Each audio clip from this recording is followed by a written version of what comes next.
तुम्हारी भावनाएं जो अपेक्षाएं हो चुकी है, जो इच्छाएं अपरिमित हो चुकी हैं, असीमित हो चुकी हैं, और बढ़ो और और चाहिए और चाहिए और चाहिए। पर जितना है उतना ठीक, चाहिए तो ठीक है, कोई तकलीफ नहीं, पर जितना है उतना कहां कम है। और कम है तो अच्छा मिलेगा भी, आप कर्म कीजिए, उस प्रकार का कर्म कीजिए, शांति और साहस के साथ में वो सदकर्म कीजिए जिससे कि आपको खुशियों के साथ में आपकी मनोकामना पूरी होगी।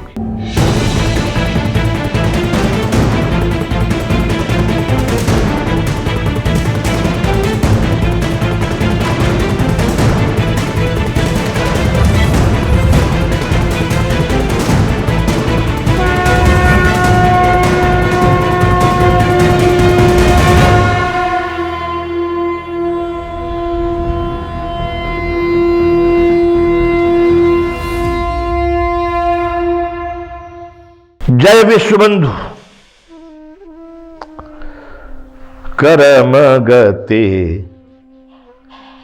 तारे नाहे टरी। कितनी बढ़िया शब्दों का तालमेल है। कर्म गति तारे नाहे टरी। जो कुछ आपने किया है उसको भोगे बगैर कोई छुटकारा नहीं है। कितना भी प्रयास कर लो टलेगा नहीं। तो आप देखो, फिर हम क्यों इस तरह का कर्म करें जो जब समझ लिया कि हमको ही भोगना है। क्या भोगना है? उस परमानंद परमात्मा रूप आत्मा से आप कुछ भी नहीं छुड़ा सकते, कुछ भी नहीं छिपा सकते।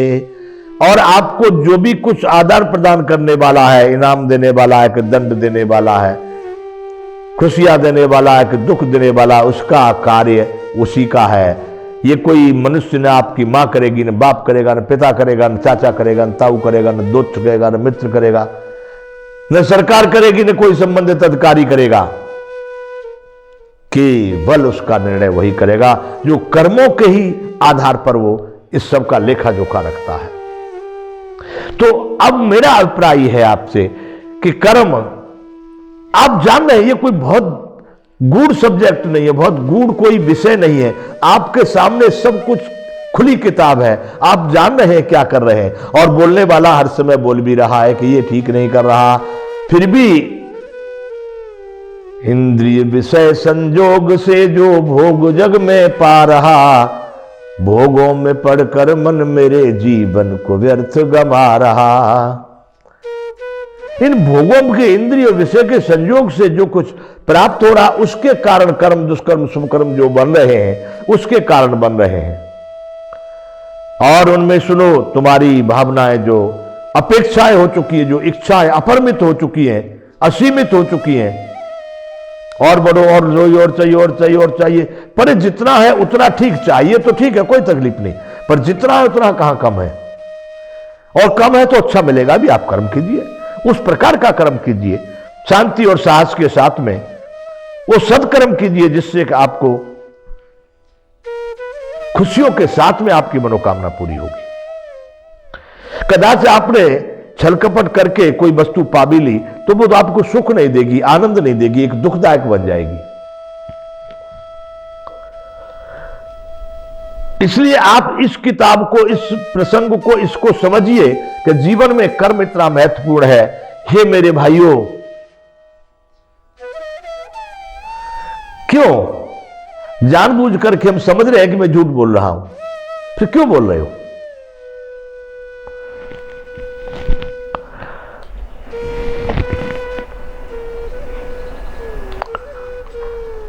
मैं बहुत सारी बातों को यहां पर स्पष्ट करता जाऊं, कोई मुझको कह दे कि आप पूरा ही सत्य बोलते हैं।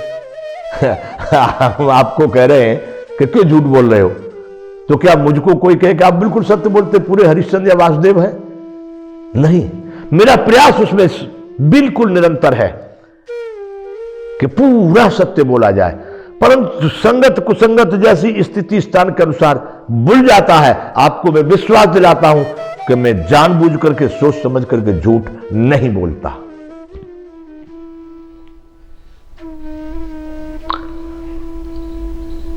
और आप समझेंगे भी आने वाले समय में कि मैं सही कह रहा हूं।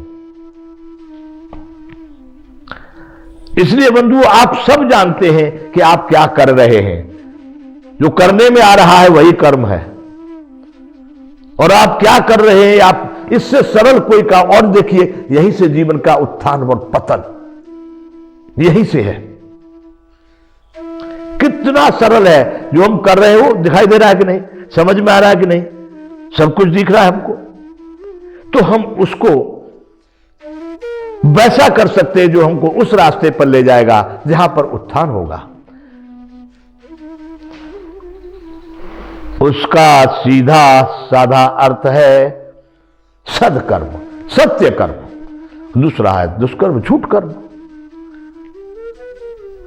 दुष्कर्म आपको अधोगति में ले जाएंगे, सदकर्म आपको उत्थान की तरफ ले जाएंगे। इसलिए बंधुओं, कृष्ण भगवान ने फिर अर्जुन को गीता में कहा है, कर्मणस्य बोधव्यम बोधव्यम च विकर्मणः अकर्मणस्य बोधव्यम गहना कर्मणो गति। हे अर्जुन, कर्मों के विषय में भी जानना चाहिए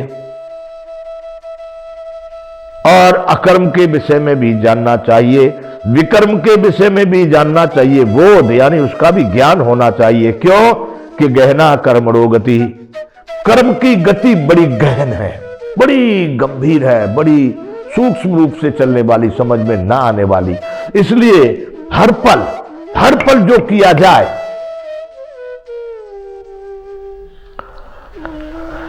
मेरे भाइयों, विश्व बंधुओं, विश्व के भाइयों, एक बात को सुन लो। मैं इस समय पर स्थिति देख रहा हूं मानवों की।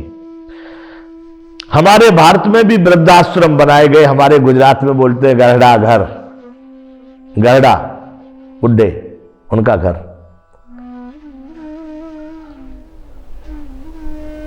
संतानें हैं लोगों की और बड़े बड़े पद पर, बड़े बड़े उच्च स्थान पर, बड़े बड़े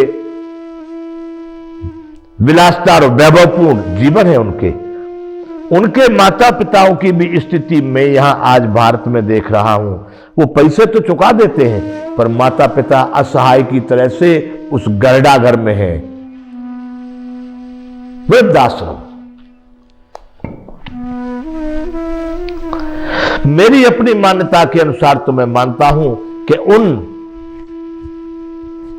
संतानों को, उन पुत्र पुत्रियों को चाहिए कि मरते दम तक हमारे सामने हमारे पूर्वजों की सेवा हम करें, हमारे सामने ही उनकी प्राणों का अंत हो। बचपन में जिस तरह से उन्होंने हमारे मल मूत्र को उठाते हुए हमको चलाना, हमको हंसना बोलना सिखाया,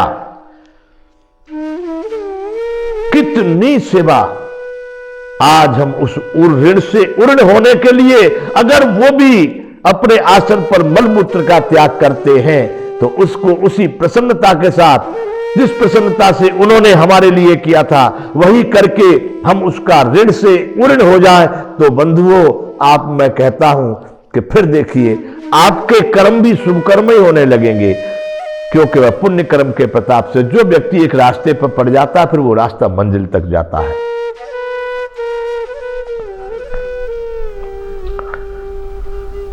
तो वैसे कर्म क्यों किए जाएं जिससे कि जीवन पर्यंत हम